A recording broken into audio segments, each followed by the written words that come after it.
Start off on the 37 flood. The 37 flood, here's a copy of the news. It was published a few years ago. The river left its banks 70 years ago, then they knew trouble was coming. Few were ready for the devastation. Tell said he was ready for, he endured many small floods. But this one here stopped the papers, presses for weeks, leaving a gap in the news. No event in the ensuing 70 years would postpone the paper's publication for so long. News of the approaching flood spread up and down the Ohio River. Flooding had been part of the history since 1858. Many low-lying areas were preparing to prevent as much damage as possible. Well, I really doubt that. This thing came up fast, and the preparation had been done in years before, which had been done, of course. Headlines across the January 22nd issue sounded the alarm warning of a flood. But in those days, the flood warning was not like it is now. They predict a week ahead how high it'll be, and if they miss it an inch, it's a lot. It was just up to the local papers and the local boys those days, and the predictions were rather sparse. As it states here, this little thing you have, Sunday, January the 10th, they had the worst ice storm in 30 years. The short story on page 1, January the 7th, of course this is from the Evansville Courier, which may be a day behind us, said that the storm was coming, but that was their prediction, that the water would be up, which is not of much use, some.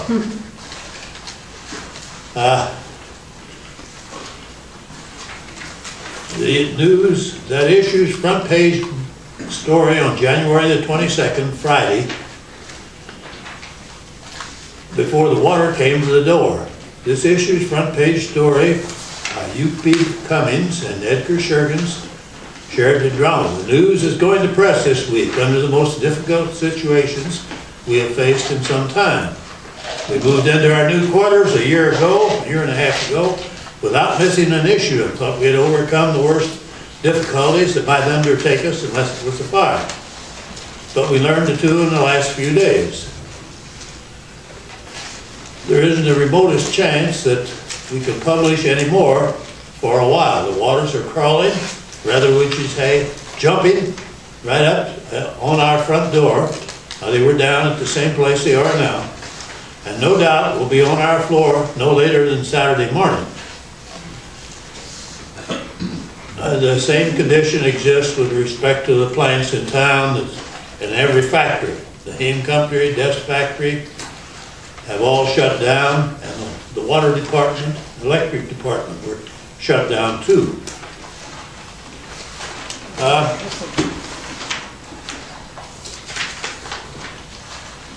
My first knowledge of the flood lay one night when I was in bed.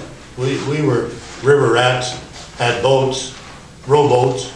Nobody had trailers those days, so just rowboats. And I looked down by the depot oil. It was over the bank, past down below the railroad tracks, 6 feet in the middle of the week of the 10th there. And it was the low water, that was nothing, if it came up higher, it didn't make much difference. But anyhow, I was asleep in bed, and my mother and father were talking. In fact, my father was really talking. Perhaps you knew Henry off. Henry was my uncle, and he was a man of considerable investigative powers. He was interested in this, and he was that. And he followed through. He really knew something what he was talking about. And Dad said, Mom, said, your crazy brother is running up and down the street And he's telling everybody on Main Street that we're going to have a high water that is 3 feet higher than 1913. He said, I guess you all know where Woodmere is. Woodmere was a nut house down in Evansville. He said they're going to put him in Woodmere. What's wrong with him? And, well, it turned out there wasn't much wrong with him. He had investigated. He had spent his own money. He worked down at the Sand Gravel Company and knew river captains who came up and down the river. And he got alerted that, and he had kept records of what happened and what the water was. And he got believed in what was going on.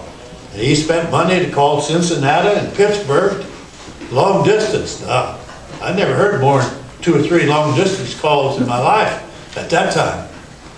People didn't do that. And Henry spent money?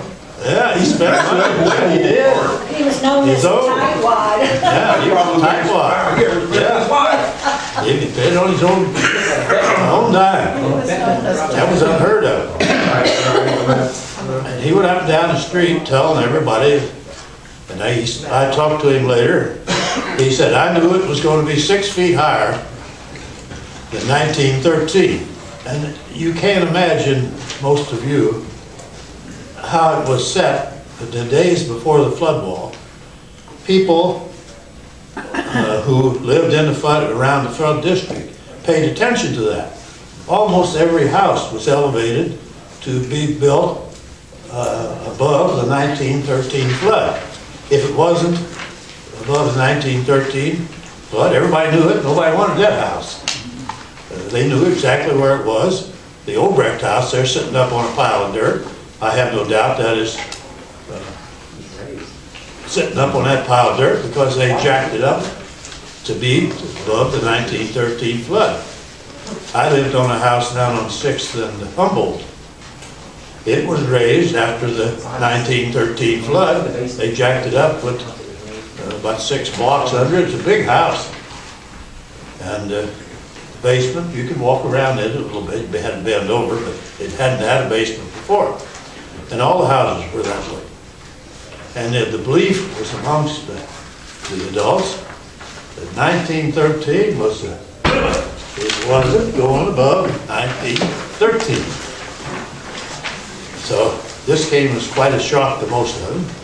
Now they built the post office to be just the post office was built to be above 1913. The water was, I believe we have a picture of it, where it's up about the windowsills in that vicinity. 4 or 5 feet. Yeah, and that was before they moved into it.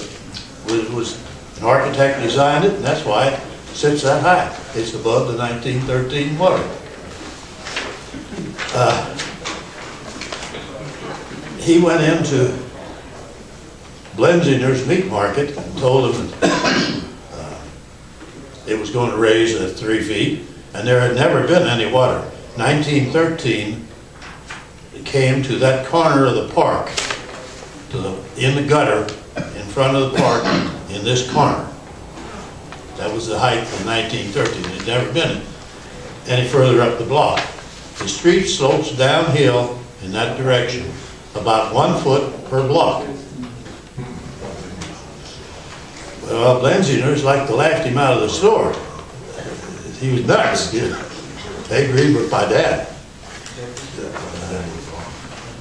Well, my dad, he thought about it apparently, and he watched the water come up from below the railroad tracks on about Wednesday.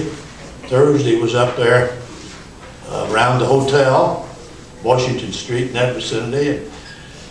And he got myself, my brother, and my cousin to come. We were going to go down there, and I forget the exact date, and move everything up.